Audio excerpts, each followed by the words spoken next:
আমরা দৈনন্দিন জীবনে বাস্তবতার মুখোমুখি দাঁড়িয়ে কিন্তু কথাগুলো বলার চেষ্টা করি। এখন অনেকেই এটা নেগেটিভ নিতে পারেন, পজিটিভ নিতে পারেন, সেটা আপনাদের ব্যাপার। বাট আমার কাজ পাশে লোকে কিছু বলে এটা শোনার সময় আপনি মানে প্রতীক আপনার নেই। আপনাকে পথ চলতে শুরু করেছেন, চলতেই হবে গন্তব্যস্থান পাওয়ার জন্যে। এখানে আপনাকে পাশে কিছু বলে বা কিছু বলল এ শুনলে আপনি কিন্তু পথ চলতে পারবেন না, আপনার পথ মানে রুদ্ধ হয়ে যাবে।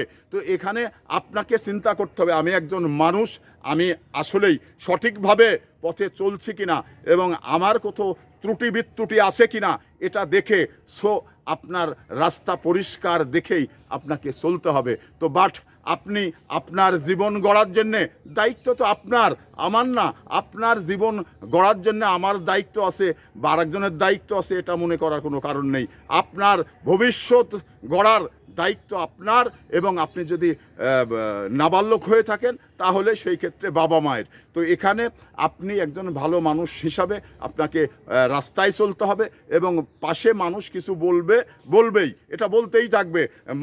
রাস্তার মানুষ দেখলে বিয়ারিশ কুকুরগুলো ঘেউ ঘেউ করবেই। তাই বলে প্রতীক পথ চলা থেকে মানে বন্ধ হবে, মানে পাছনে সরে আসবে, এটা মনে করার কোনো কারণ নেই।